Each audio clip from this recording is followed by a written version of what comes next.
Hey ho! Highlander back on camera. It's a Friday, and I've been to the gym.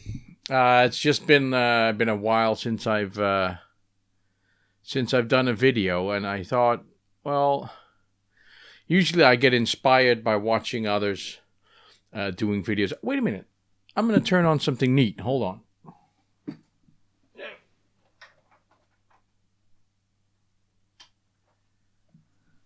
It's my little arcade setup right there. It'll be booting up. So I get inspired by watching other people making videos, and I think, okay, I can.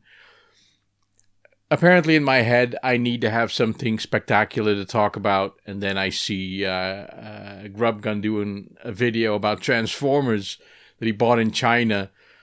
And I think, hey, I can do anything I want, basically. So here I am doing something that I want. I'm making a video about stuff and things. So let's just start simple. I picked up some stuff that I wanted to show, and then we'll roll on to stuff that I'm making, and I'll have. I always have something to complain about, so I'll do that as well. I have to keep an eye though on my camera. For the when the jump cut comes, that's none of your concern. Anyway, here we go. I've been playing Tetris on my Mega Drive Mini, and that led me to giving my wife a Game Boy. This one, just one that I have lying around, and I've been playing Tetris on it. It's still in there. This is the original Tetris that came with the Game Boy that I once bought that I still have the box for sitting upstairs. So I've been playing Tetris on this. It's unbelievable that game is still something you can pick up and say, oh, let's have a little let's have a little game of Tetris, and I'll see if I can give you a little taste.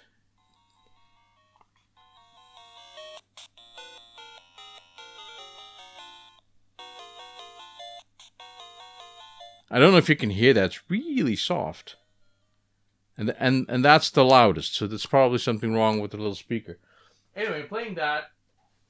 And I've also been playing it on my Game Boy Advance that I bought for a couple of bucks once, which is severely beat up and the battery doesn't last so long. But this is also a nice thing to play Tetris on, and I was thinking even of buying Navy Seals for the Game Boy, and I had my eye on a copy for the Game Boy. Navy Seals for the Commodore 64, made by Ocean. Yeah, Ocean.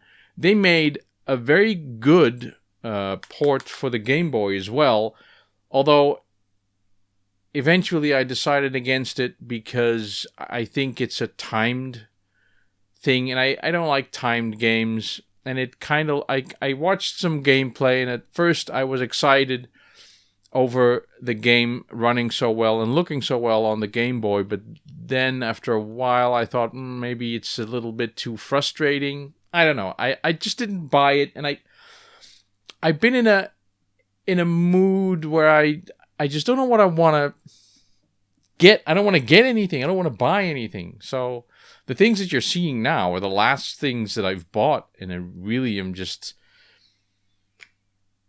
I don't know. It just there's nothing right now that says, hey, I want to get that. The one thing that I would like to get is the cartridge version, or perhaps the disc version of Navy Seals for the Commodore 64, because that is a surprisingly good game, I thought. It's not easy, but it's a good game.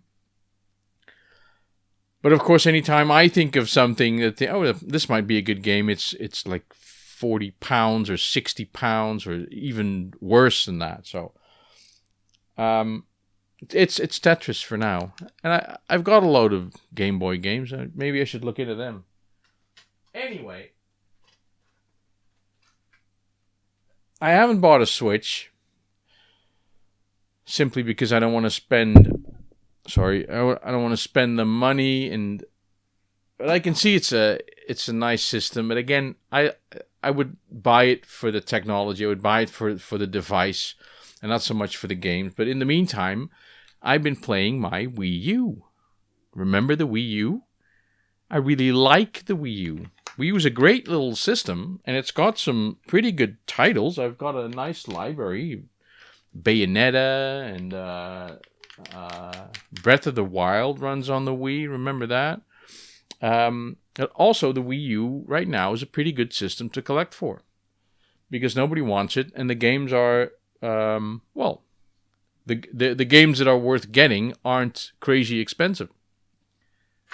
So I've been watching Last of Avari's playthrough of Darksiders. And Darksiders is a game that I've had on the PS3, Darksiders 1 and Darksiders 2, and that's basically where it stopped for me. I also have the War Mastered edition, that is the improved edition on of the first game on Steam. And then there's the Definitive edition, which is Darksiders 2, where you play Death.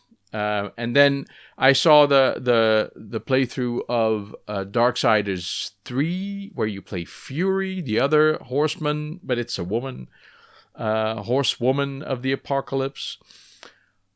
And I got excited about that, so I looked and I saw that. First of all, I purged my PS3 collection. I had a load of RPGs in there that I did not care about.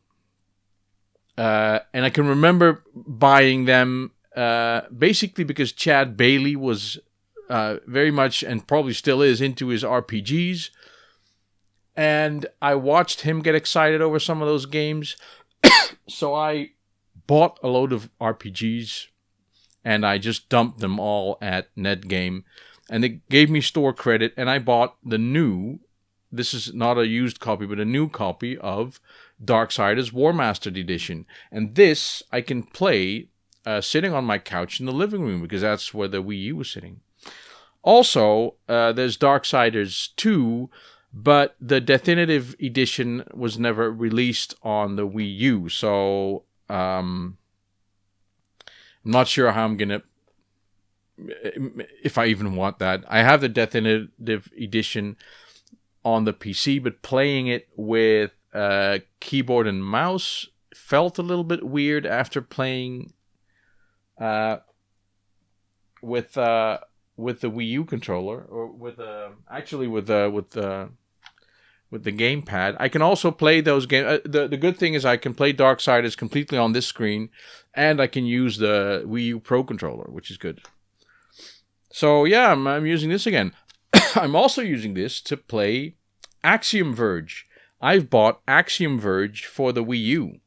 Axiom Verge is a game. It's a Metroid-like game programmed by one guy who did the music and the level design and everything.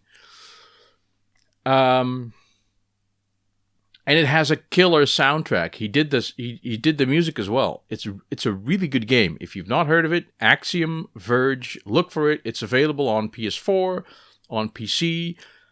However, it's also on Switch, by the way. And the programmers said that actually, well, I think, well, that was before the Switch version, so I don't know how he thinks about it now, but the definitive edition of the game is actually on the Wii U, because you can use if you play it on TV mode, you can use the map, and then you don't have to switch between map screen and game when you use the Wii U. So I wanted to get that. It's $18 on every platform that I've seen. So Axiom Verge, I've been playing that on the Wii U. Isn't that exciting? I think that's exciting. As you watch, these are all Williams games. They're all horizontal games. I mainly use it for Robotron. I got my stick sitting there. I still have to do a video about that setup. but it's very convenient. I can just rotate to the right and then play some of that, have my ass kicked at Robotron, and then continue on doing something else. Talking of arcade sticks, I am building another one. And for two reasons. The main reason being is that I'm doing another video for Lumimaniac gear. This time it's all joysticks. So I've got about 10 different joysticks. This is a zippy one. I got 10 different joysticks to test and try out and talk about the anatomy and show you what is what. The best thing about that is that it came also with a Leaf Pro one. So this doesn't have micro switches, it just has leaf switches. And I wanted this, basically this is the same as the TAC2 controller inside, which is also leaf switches. They are hard to find and expensive, but this is basically the leaf switch that I want, right? So since the Commodore only needs one button, I made the board. It's just a board right now, so I need to build something so that it could sit on my lap. And I'm gonna insert that like a Leaf Pro joystick into this, and I'll have my leaf switch, and I'll have like a small, because this is much smaller than the other sticks. This is the same cutting board from IKEA. Again, it says IKEA. Oh, I've inserted the button the wrong way up. So, but the smaller version. And I'm not going to do another box under this. I think it's a bit of a ball ache to do that, but it's a ball ache to do a stick anyway. The hardest thing about making a stick is the box.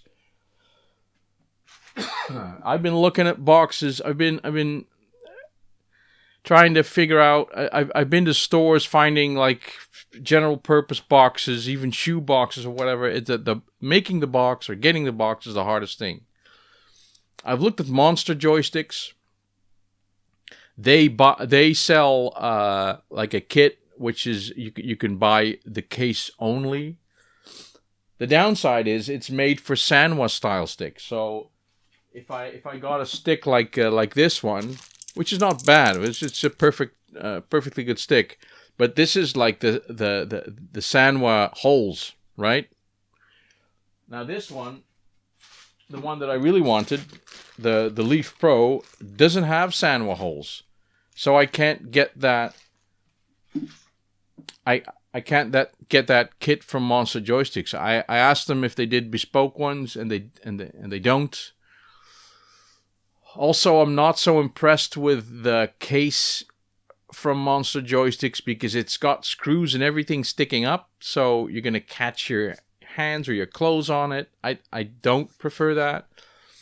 Also, on the side, to bolt the top to the box below, they have like a hole through, and then on the side of the box there's a hole to show the nut. You can see the nut. It's I don't know. I not a fan. So I briefly considered getting from, because I mean they're affordable enough. But and you can get a complete kit, but then you get the basic gear inside, and we all know what that means. It's like the cheap most stuff from China. Fair enough, you know, it's cheap, but if you want the Monster joystick with the good gear in it, you're gonna have to spend like 40 or 60 quid. And then I have shipping as well to consider, although it's free shipping above 60, I believe.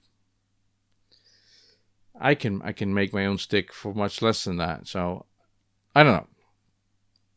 It's not going to be a Monster joystick for me. I'm just going to make one myself, just because it's so piss poor hard to get anyone else. All you can find is these huge, especially if you want two sticks, But what I want is just one stick and one button. Forget it. You can't find it. It's not available. Never. Ever. Not in China, never. Nowhere. Nobody makes that. So I have to make one myself. That's the third stick that I made myself. Can you believe it? So, yeah.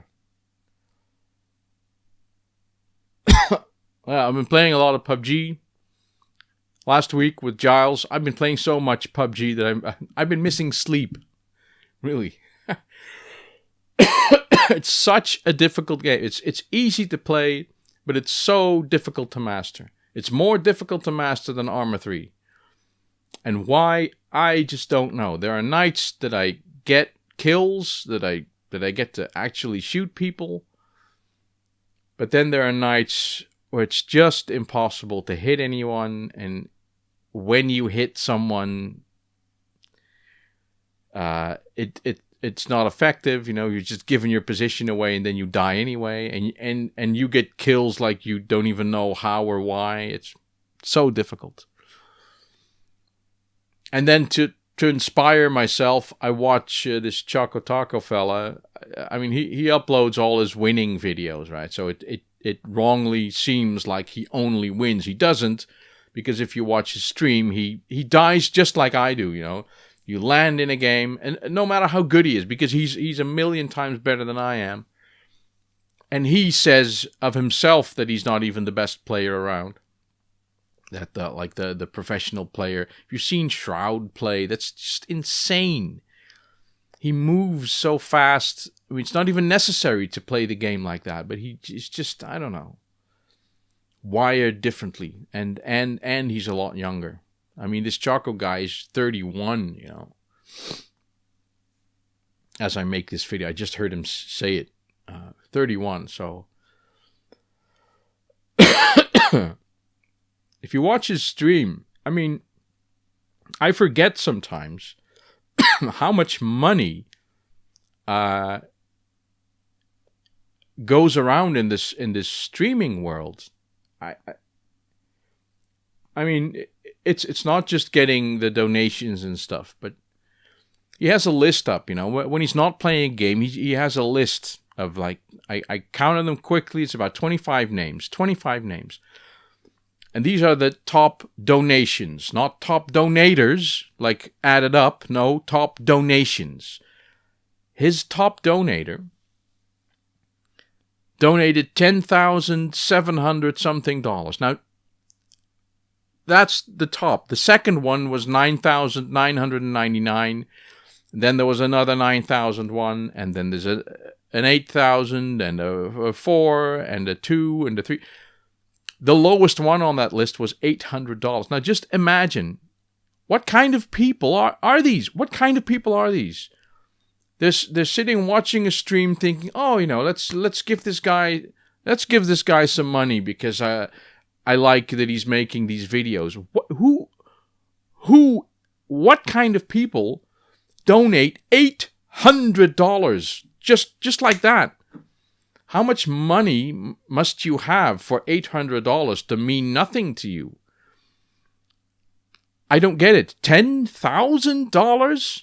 $10,000? I've seen streams where someone donates $500 and then 2 seconds later they donate 501. What kind of people? Who am I? What kind of world am I a part of here? It's on, and on the other side,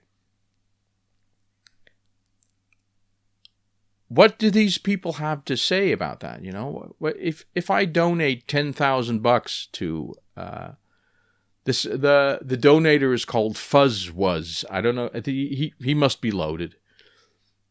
And nuts. How does he explain $10,000 going that way? Okay. But then, you know, if Mr. Fuzzwuzz said, hey, Choco, I'd like to meet you, have dinner with me, I'll buy. What does Choco say? Does he say, nah, no, mate, I'm not going to do it, you know? Or does he say, well, you know, $10,000, that was just the one donation. And there's been more money. What does he say?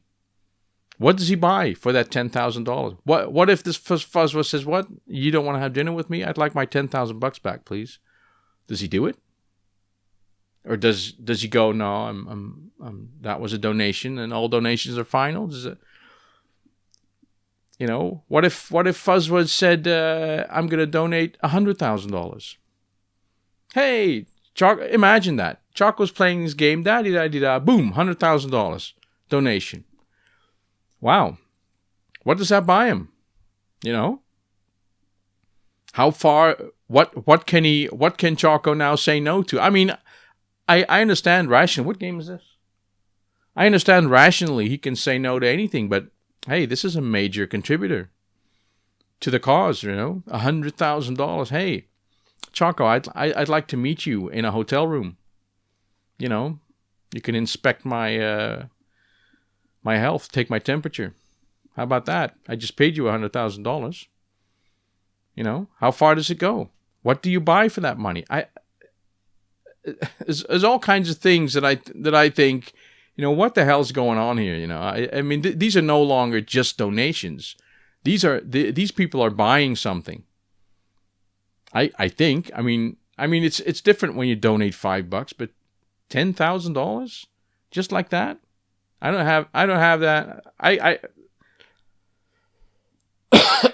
have no words for this. I have no words. And this is just Choco Taco we're talking about. This Dr. Disrespect, he has 4 times the viewers. When these people show up, just showing up at an event and playing a game, they get paid hundreds of thousands. These people are really, really wealthy.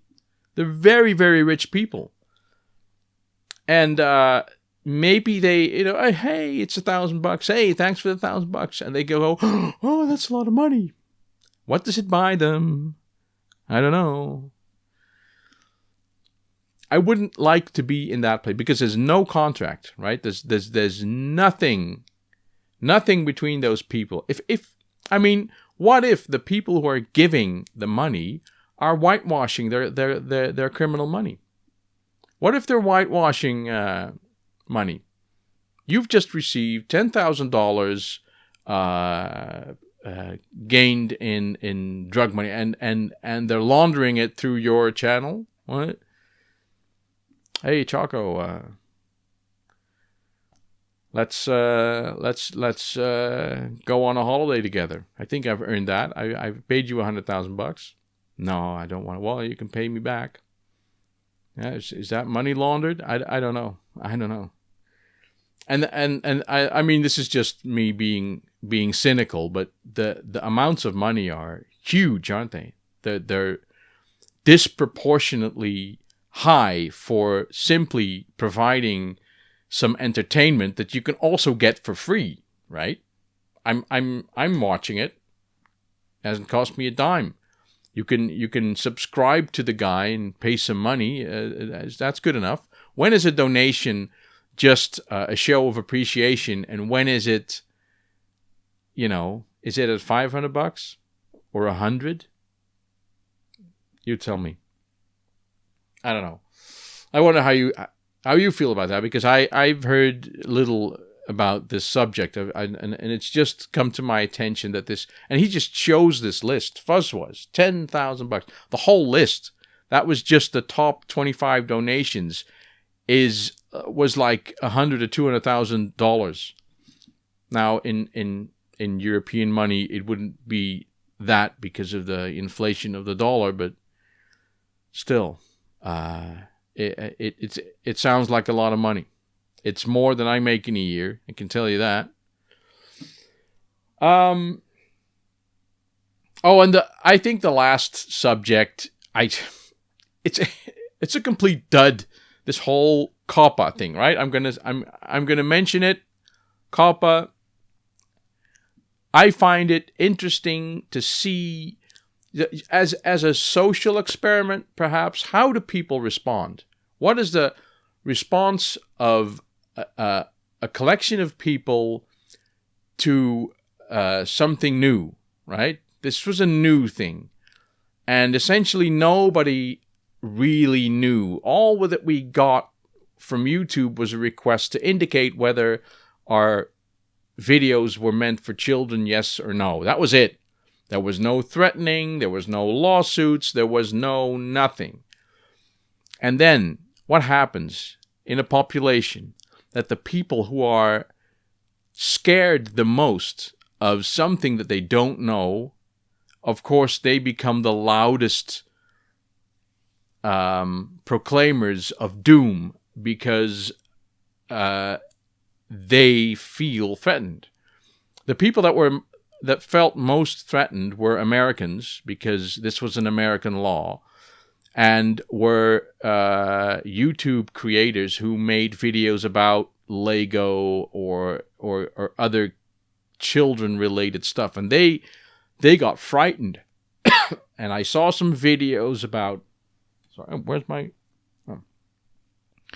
Saw some videos about official-looking people saying threatening things in some kind of interview.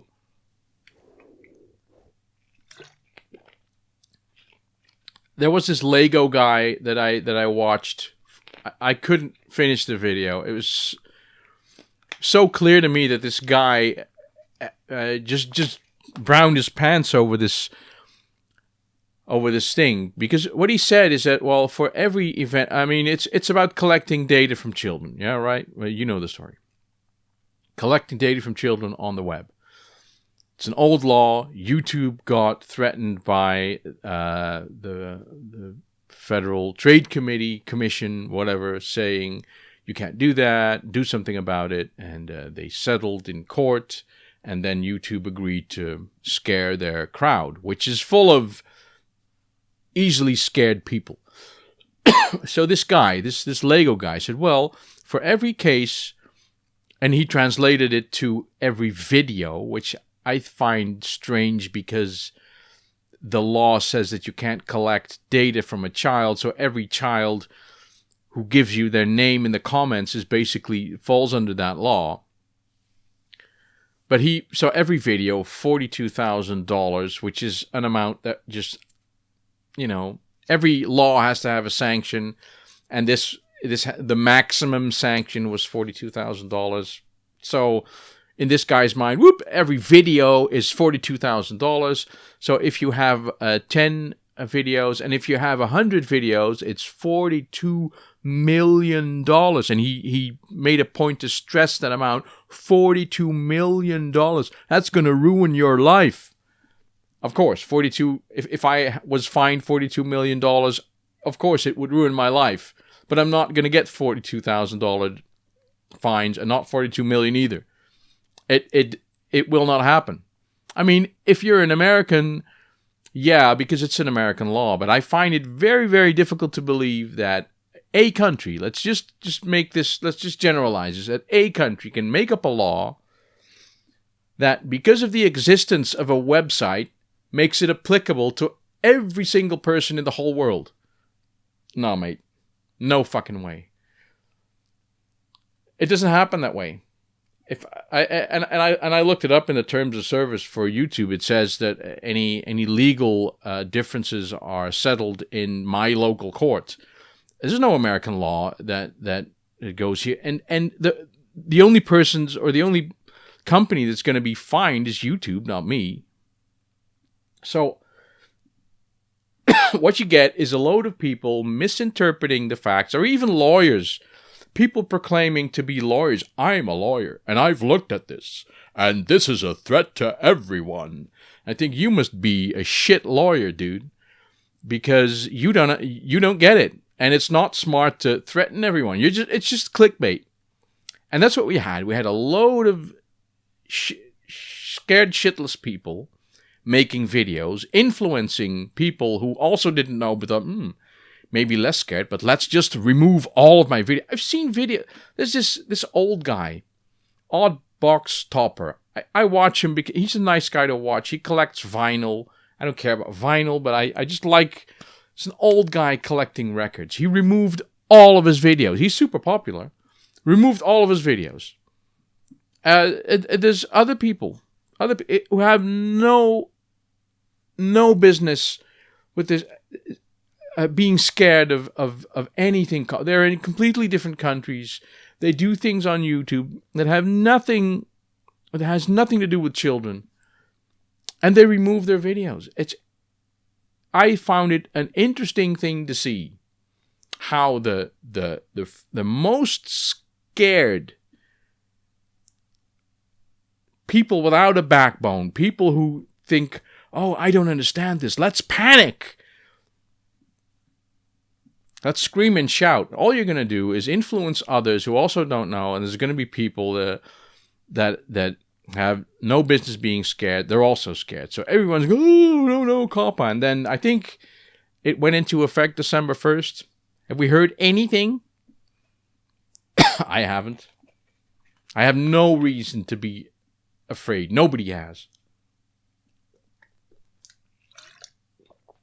The most likely thing that I thought might happen, I mean, YouTube is scared shitless because they are, according to me, because I read like a summary of this American law, and it says that if you operate a website and you collect data from minors, you are breaking the law, and which is good, and YouTube can't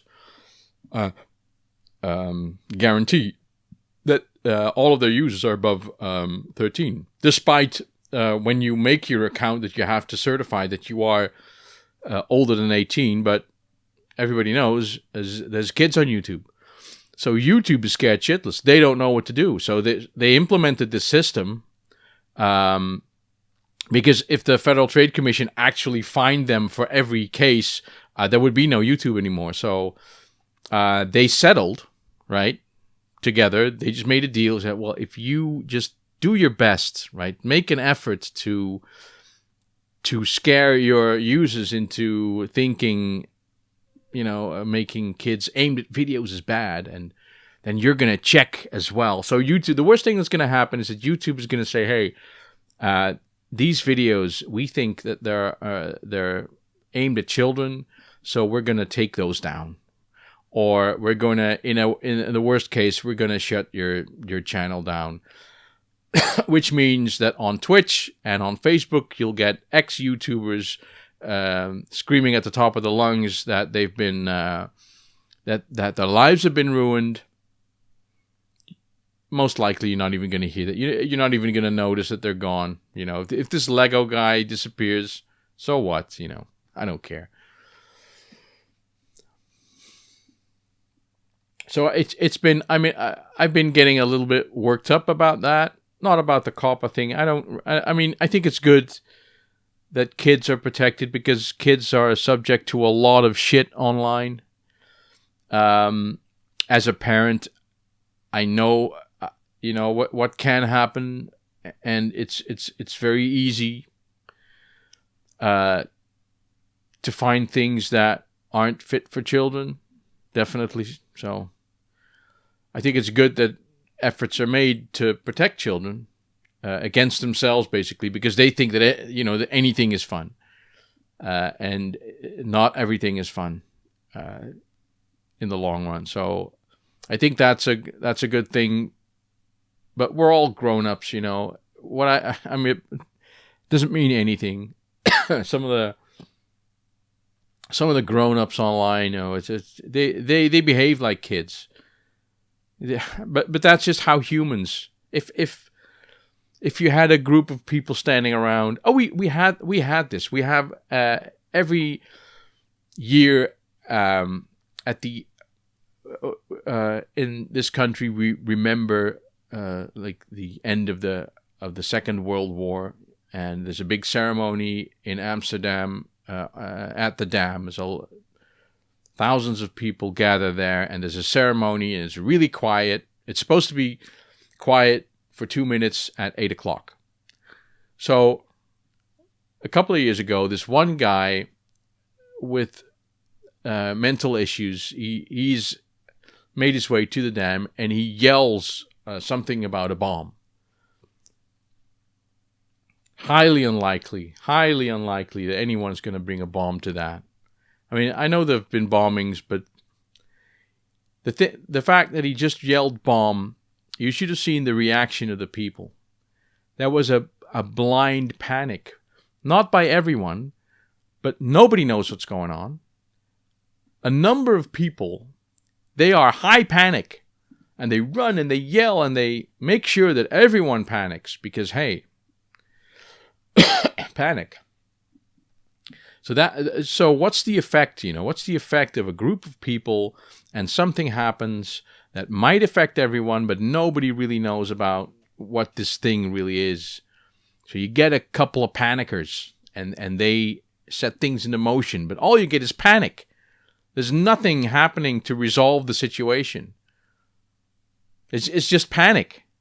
And then there's the reaction to panic, which is fleeing or shutting down or all of that. Take down your channel, take down your videos. It's not necessary. Just wait.